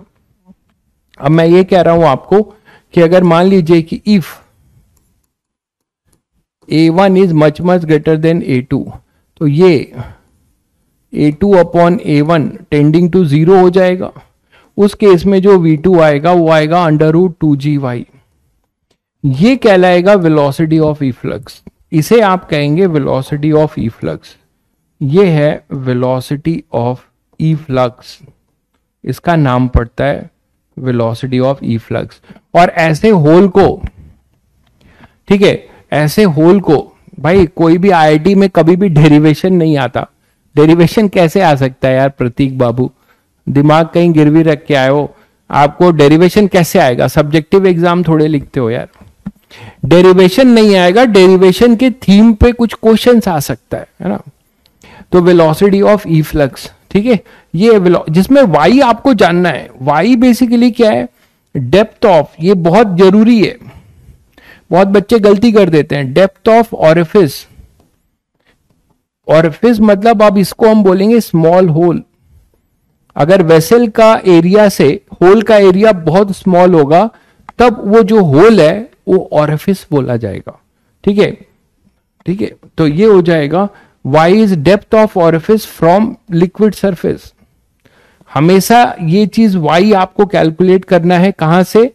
जब भी आप ये वाई लिख रहे होगे, ये वाई, इसको अच्छा खासा ध्यान दीजिएगा, ये हमेशा लिक्विड सरफेस से ऑरिफिस कितना नीचे बना है, होल कितना नीचे बना है लिक्विड सरफेस से, वो वाई लिखा जाएगा बच्चों। ठीक है, तो वो आपको कैलकुलेट करना है। चलिए, तो अब आप मान लीजिए ये प्रोजेक्टाइल बनेगा तो इसका टाइम ऑफ फ्लाइट भी निकाल सकते हैं।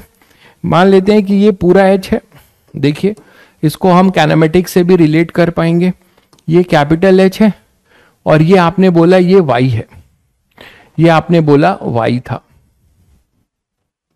तो आपने बोला ये हो जाएगा √2GY। ठीक है, अब आपको ये बताओ कि ये लेंथ कितना हो जाएगा? ये हो जाएगा H-Y। नहीं, H-Y नहीं होगा, Y तो चेंज हो रहा है। ऑरिफिस कितना नीचे बना था उस पर डिपेंड करेगा। ऑरिफिस कितना नीचे बना था, मान लीजिए ऑरिफिस की दूरी स्मॉल h है, ऑरिफिस की दूरी यहां से स्मॉल h है,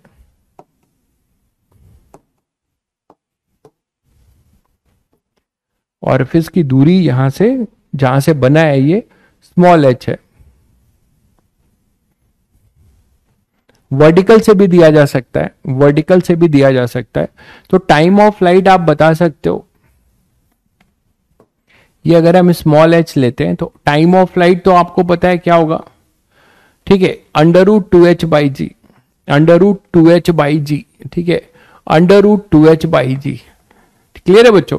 t=0 से जब आप ग्राउंड पे लेके आओगे तो √2h/g का टाइम ऑफ फ्लाइट होगा। उसको अगर आपको रेंज निकालना है तो आप इसके हॉरिजॉन्टल वेलोसिटी से मल्टीप्लाई कर सकते हो।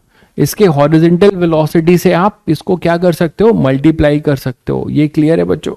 तो हॉरिजॉन्टल वेलोसिटी से आप इसको मल्टीप्लाई कर सकते हो तो आपको एक्सप्रेशन मिल जाएगा रेंज का। तो time when liquid hit the ground,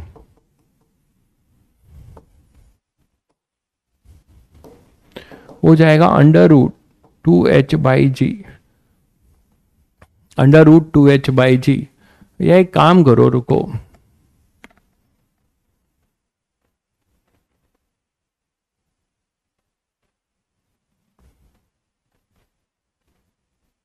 y ले लिया है तो ठीक है, y रहने दो, इसको h-y तो कर सकते हैं ना।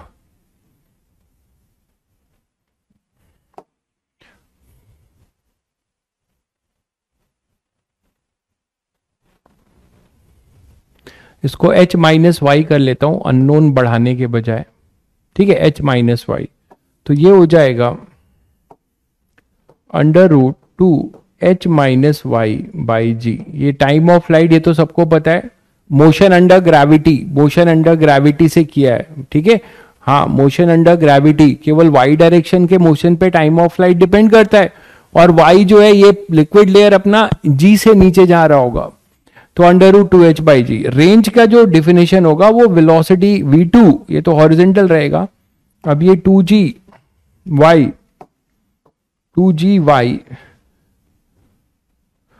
इंटू 2gy, रेंज जो होगा बच्चों वो होगा 2gy under root into under root 2h minus Y by G. तो रेंज हो जाएगा YH माइनस वाई, ठीक है। और 2 भी होगा, 2 बाहर होगा, और G तो कैंसिल हो गया देखो, और 4 तो ये 2, 4 से 4 तो YH minus Y, YH minus Y, ये रेंज आएगा जनरल, है ना, ये रेंज आ जाएगा आपका जनरल, YH माइनस वाई ये आ जाएगा बच्चों। हाँ बिल्कुल, y अगर ज्यादा हुआ तो रेंज भी ज्यादा होगा, अभी देखते हैं। हाँ, y का फंक्शन है ऑब्वियसली ज्यादा ही होगा। मैक्सिमा निकाल लेते हैं कि कब मैक्सिमम होगा, है ना, for range to be maximum.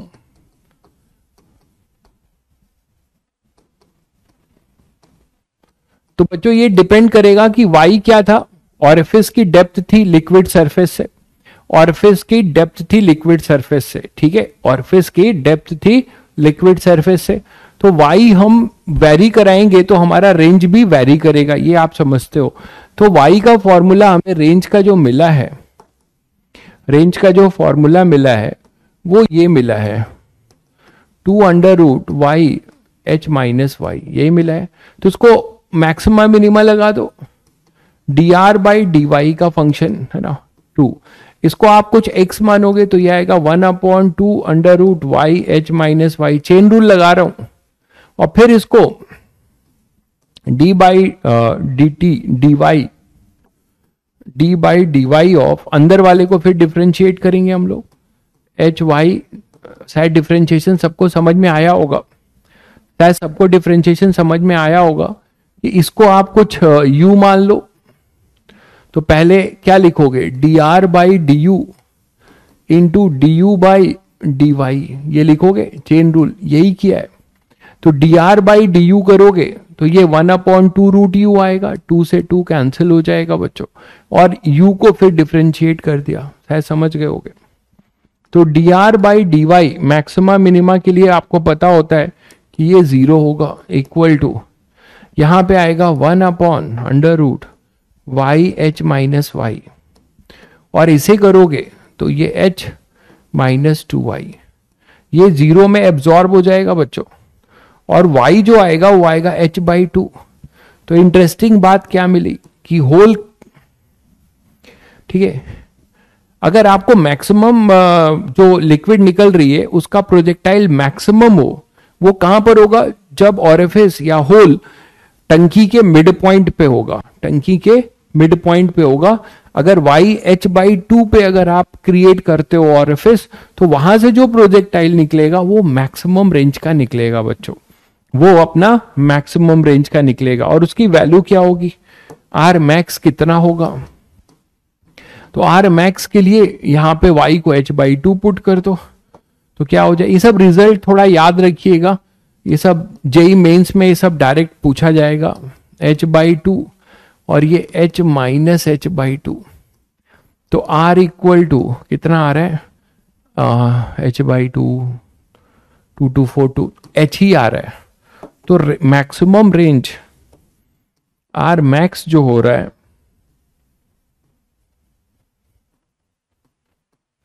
R max की वैल्यू कितनी है, टंकी टैंक के हाइट के बराबर, क्या लिख रहा हूं मैं,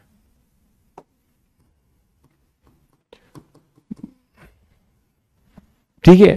तो आर मैक्स हो जाएगा ये मैक्स हो जाएगा। तो ये रिजल्ट्स भी आप याद ही रहेंगे, छोटे छोटे रिजल्ट है। 2 कैसे आया यार, यही सब जो दुखी करते हो यार, मतलब ये नहीं, ये रूट यू है ना भाई, बहुत दुखी करते हो यार। ये आप, ये रूट यू है, रूट यू को डिफरेंशिएट कर रहे हैं। आर को आप क्या लिखोगे, 2√u, तो इसको डिफरेंशिएट कर रहे हैं आप, तो क्या हो जाएगा, रूट यू का डिफरेंशिएशन 1/2√u। ऐसे दुखी मत करो। हमारे टाइम पे मेंस एडवांस नहीं था, हमारे टाइम पे मेंस के जगह पे स्क्रीनिंग था, जेई स्क्रीनिंग, और एक था फाइनल एग्जाम जो सब्जेक्टिव होता था, और जो जेई स्क्रीनिंग था वो ऑब्जेक्टिव था। मतलब आप ऐसे सोचो कि अभी जो जेई एडवांस है वो प्रिलिमिनरी टेस्ट था ऑब्जेक्टिव उसी लेवल का, और जो जेई एडवांस था वो 10-10 नंबर के। हमारे टाइम में 10 नहीं था, हमारे टाइम में 2, 3, 5 थे। तो हम 2, 3, 5 के क्वेश्चन थे हमारे टाइम में, आए थे 2005 में, और उसी को हमने किया था। और हमारे टाइम में जहर ये था कि उन्होंने स्पेस जो है, हाँ हमारे टाइम में, हाँ नहीं था, ITBHU था, IIT नहीं था, ITBHU था, ठीक है। लेकिन सिलेक्शन जेई के थ्रू ही होता था, सिलेक्शन जेई के स्कोर से ही हुआ होता है। ISM 2 कॉलेजेस थे, ISM धनबाद और तब ITBHU था वही। ये दोनों को IIT की डिग्री बाद में मिली है, मतलब नाम जुड़ गया है, बट सिलेक्शन हमेशा जेई स्कोर से ही हुआ है, हमेशा जेई स्कोर से ही हुआ है, ठीक है। एडमिशन हमेशा जेई स्कोर से ही लिया जाता था, एडमिशन ऑलवेज जेई स्कोर से ही लिया जाता था। आर मैक्स जो हो जाएगा H, और ये हो जाएगा H/2, ठीक है। ये क्लियर है सभी को, उसमें कोई डिफरेंस नहीं है। एक आई जुड़ने से फंड बढ़ जाता है ना, फंड बढ़ जाता है, कॉलेज की फंडिंग वंडिंग बढ़ जाती है थोड़ी बस। तो y = H/2, R max H हो जाएगा। ये क्लियर है बच्चों। अच्छा ये बताओ एक इंटरेस्टिंग चीज, कि अगर एक टैंक है, मैं 2 होल क्रिएट करना चाहता हूं, मैं 2 होल क्रिएट करना चाहता हूं इस तरीके से जिससे कि जो रेंज है वो सेम हो। तो क्वेश्चन ये, ध्यान से सुन लेना, क्वेश्चन ये कह रहा है कि ये जो टैंक है इसमें 2 ऑरिफिस ऐसे बनाओ,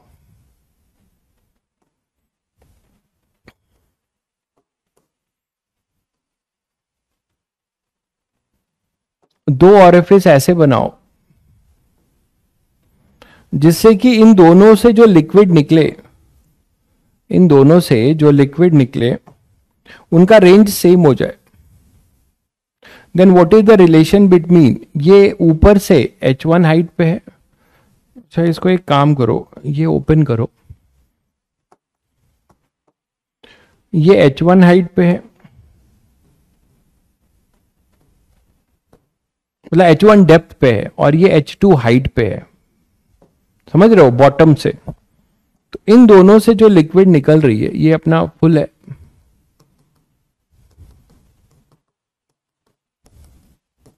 और ये टैंक की हाइट है H। ये जेई एडवांस में पूछा गया है एक बार, मतलब एक पार्ट था, ये यहां से कुछ निकलेगा और ये यहां से लिक्विड निकलेगी, लेकिन आपको बताना है कि what is the relation between H1 and H2 so that the range must be same. इनका रेंज सेम हो जाए बच्चों, रेंज जो है इनका सेम हो,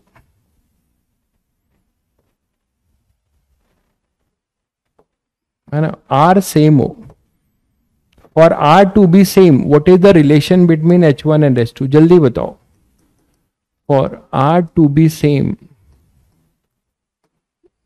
find relation between H1 H2 and H। H1 H2 H में क्या रिलेशन होगा,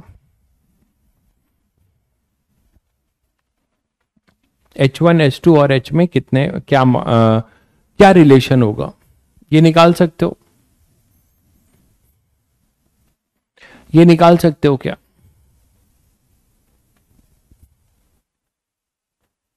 जल्दी से इसका आंसर दे दो फटाफट जाते जाते। जल्दी से इसका आंसर दे दो।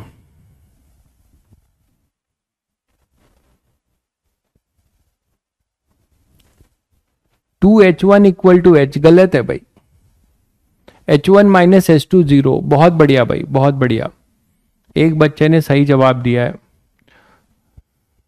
बस धीरज ने सही जवाब दिया है। H1 माइनस H2 0 होगा, बिल्कुल सही कह रहे हैं। देखिए कैसे, अगर रेंज सेम है बच्चों तो आप यहां पे जो वेलोसिटी v1 लिखोगे, वेलोसिटी v1 लिखोगे, वो लिखोगे √2gh1।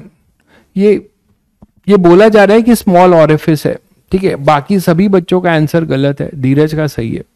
v2 क्या लिखोगे? v2 मैंने बताया कि कुछ बच्चे √2gh2 लिख रहे होंगे, मुझे पता है। कुछ बच्चे जो है यहाँ पे √2gh2 लिख रहे होंगे जल्दीबाजी में, गलत है। आपको मैंने बताया था कि हमेशा ऑरिफिस का डेप्थ देखना है लिक्विड सरफेस से, तो ये डिस्टेंस बच्चों हो जाएगी h माइनस H2। तो v2 जो होगा ये होगा √2gh माइनस H2। और टाइम ऑफ लाइट इसका T1 है और इसका T2 है, तो रेंज को लिख सकते हो, रेंज को इक्वेट कर सकते हो। रेंज क्या हो जाएगा? रेंज क्या हो जाएगा? रेंज अभी अभी आपने लिखा भी है, रेंज का एक्सप्रेशन भी लिखा है, रेंज डायरेक्ट बना सकते थे फिर भी। तो R1 इक्वल टू R2, इसका R1 इक्वल टू R को क्या लिख सकते हो? इक्वेट करो, इसकी जो रेंज होगी वो होगी √2gh1 into √2h1 by G. This is equal to √2gh minus H2 into √2h2 by ji,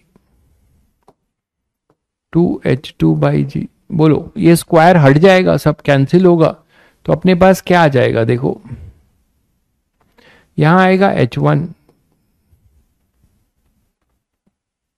square हट जाएगा तो H1 स्क्वायर आएगा यहां पे, और 2 तो यहां भी हट जाएगा, यहां आएगा H2 H minus H2। Check करो, तो ये आएगा अपने पास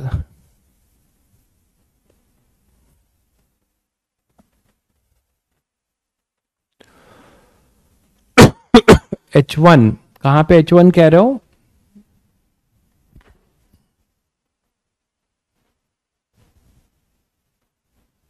सही तो है सब, रेंज सेम किया है ना दोनों का, आई थिंक सही है सब कुछ। चेक कर लीजिए, 2h1 होगा, कहां पे 2h1 होगा?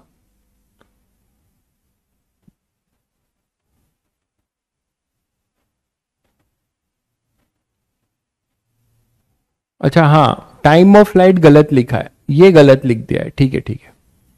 ये होगा अंडर रूट, ये जो डिस्टेंस है इसके ऑरिफिस से यहां की, ये हो जाएगी h माइनस H1 ना, तो 2√h माइनस H1 बाई जी, ये होगा भाई, ये होगा। अब ठीक है भाई, हाँ ठीक है ठीक है, ये आ जाएगा। तो यहां से अपने पास 2 कैंसिल होगा, H1 h minus H1 is equal to H2 h minus H2। ठीक है, ओपन कर दो बच्चों, तो H1 into h minus H1 square equal to H2 into h minus H2 square. इसको इधर ले आओ, तो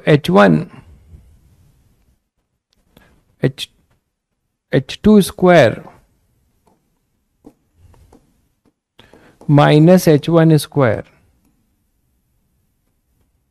इधर आके, और प्लस माइनस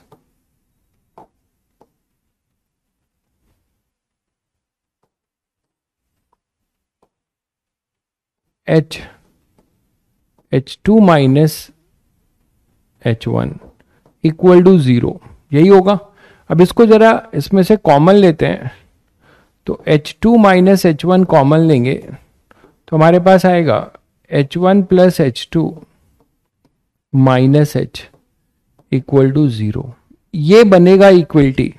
ठीक है, अब देखो किसी बच्चे ने मैथ्स में गलती किया है, कुछ बच्चे इसको काट देंगे, तो वो उन्होंने एक रूट को खा लिया।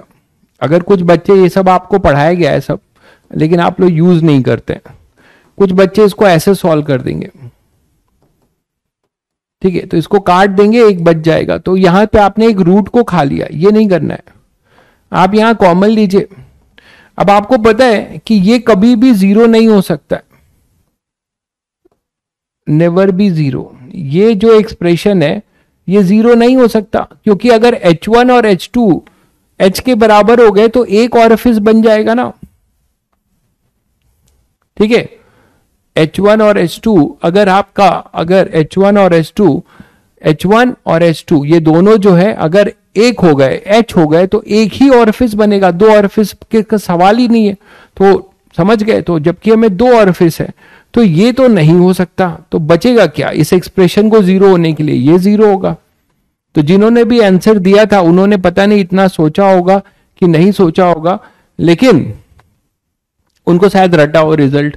तो H2 माइनस H1, या उन्होंने इतना सोच लिया हो, तो यहां पे H2 इक्वल टू H1 होगा बच्चों। मतलब आपने एक बढ़िया रिजल्ट ये पाया कि अगर ऑरिफिस जितना हाइट पे हो, ऑरिफिस जितना हाइट पे हो उतना ही डेप्थ पे हो, है ना। ऑरिफिस जितना हाइट पे हो मतलब बॉटम से, जितना डेप्थ पे हो मतलब लिक्विड सरफेस से, दोनों जगह पे सेम ऑरिफिस बनाओगे तो उसका रेंज सेम होगा। तो ये सब रिजल्ट आपको काम आएगा। ठीक है, तो आप ये बोल सकते हो कि ऑरिफिस इसमें रहेगा तो रेंज सेम होगा, मतलब ये हाइट और डेप्थ दोनों सेम हो गए, तो आप वहां से आप बता सकते हो। ठीक है भाई, सैटरडे को 2 क्लास नहीं, आपकी 3 दिन अब 2 क्लास होगी। 11 तारीख से मेरा एक बैच और खत्म हो रहा है, तो अब आप ही का बैच बचेगा। तो आपको अभी अपडेट मिल जाएगा। Tuesday, Thursday and Saturday 2 classes होगी, 2 क्लासेस होंगी, है ना। 4 to 5:30, 5:45 to 7:5, ये 2 क्लासेस होंगी। ठीक है, और वेंसडे को भी अब क्लास होगी, वेंसडे को भी आपकी एक क्लास होगी। ये कब से होगा? 11 जनवरी से शेड्यूल लागू होगा। 11 जनवरी से आपका ये शेड्यूल लागू होगा। तो आप बिल्कुल परेशान मत रहिए, धैर्य के साथ पढ़ाई करिए। आपको ज्यादा पढ़ाकर कोर्स खत्म किया जाएगा, ना कि आपको कम पढ़ा के करेगा। देन हाउ टू मैनेज, कैसे मैनेज करोगे भाई? तुम्हारे सारे बाकी सब्जेक्ट्स के क्लासेस तो बंद हो रहे हैं, है ना। तुम्हारा केमिस्ट्री का एक शायद खत्म हो गया, मैथ्स का भी खत्म होने जा रहा है, तो बाकी सब्जेक्ट्स का लोड तो आपको कम हो जाएगा ना। तो आप इजीली मैनेज कर सकते हो। स्कूल भी अब नहीं जाना है आपको, बस एनुअल एग्जाम की तैयारी करनी होगी। ठीक है, क्लियर है? तो आपको ज्यादा पढ़ाकर आपका कोर्स खत्म किया जाएगा, ना कि जल्दी पढ़ा के किया जाएगा, कम पढ़ाकर। ठीक है, इसके लिए ज्यादा क्लास लगाई जा रही है। मैं चाहूं तो इतने में भी सिलेबस समेट सकता हूं, लेकिन मैं चाहता हूं कि आपको मैक्सिमम चीजें दी आ जाए। हाँ, इसमें ये हो सकता है, इसमें ये हो सकता है कि अभी आपको अपने एग्जाम का प्रेशर होगा। ठीक है, तो आपके एग्जाम का जो प्रेशर होगा तो आप प्रैक्टिस कम कर पाओगे, बट मेरे साथ पढ़ाई किए रहोगे। और अभी आपको समर हॉलीडे होगा, तो समर हॉलीडे में जो 12th के साथ आपका गैप मिलेगा उसमें आप प्रैक्टिस कर सकते हैं इन चैप्टर्स की। ठीक है, तो एग्जाम आपका जो भी एग्जाम है, ठीक है, एग्जाम आप मैनेज कर सकते हैं। अगर कोई बच्चा इस लेवल की पढ़ाई कर रहा है और स्कूल के एग्जाम से डर रहा है, मतलब उसको फिर ये लेवल की तैयारी नहीं करनी चाहिए। उसको पूरा का पूरा स्कूल पे फोकस करना चाहिए, बिकॉज कोई दिक्कत नहीं है, वो उसका डोमेन जो है उतना ही बोल रहा है, उसका रेंज वही है। तो कोई अगर इस लेवल की पढ़ाई करने के बाद अगर स्कूल के एग्जाम से भयभीत हो रहा है, मतलब उसको पूरा का पूरा स्कूल की पढ़ाई करनी चाहिए, ये पढ़ाई छोड़ देनी चाहिए। ठीक है, क्योंकि जो रियल में अगर एस्पिरेंट हैं जेई एडवांस, जेई मेंस के, तो उनको स्कूल के एग्जाम से अगर डर लग रहा है तो आई थिंक उनको फिर मुश्किल है फिर, ठीक है। तो अगर आप अभी प्रैक्टिस कम कर पाएंगे तो वो आप आगे कर सकते हैं प्रैक्टिस, यही हो सकता है। सिलेबस आपको मैंने बता दिया है, सिलेबस आपको मैं फर्स्ट वीक ऑफ फेब में खत्म करके दे दूंगा। हो सकता है कि जनवरी लास्ट वीक में ही खत्म हो जाए, या फिर फरवरी फर्स्ट वीक या 10 फरवरी ज्यादा से ज्यादा जा सकता है, ठीक है। तो आपकी ये 2 क्लासेस का जो है शेड्यूल जो है 11 तारीख से फॉलो हो जाएगा, आपको ऐप पे इसका अपडेट मिल जाएगा। 3 दिन 2 क्लासेस होंगी, वेंसडे को भी अब क्लास लगेगी। तो कुल मिला के आपके पास वीकली कितने हो गए, 7 + 3 10 क्लासेस, 6 + 3 9 क्लासेस पर वीक हो जाएगी। और 9 क्लासेस पर वीक हो जाएगी तो आप सोच सकते हो सिलेबस कैसे जाने वाला है। तो आपको थोड़ा फिजिक्स में ज्यादा मेहनत करना पड़ेगा, ठीक है। फिजिक्स में आपको थोड़ा ज्यादा मेहनत करना पड़ेगा। क्लियर है बच्चों? चलिए मिलते हैं कल, ठीक है। रिवाइज करके आइएगा।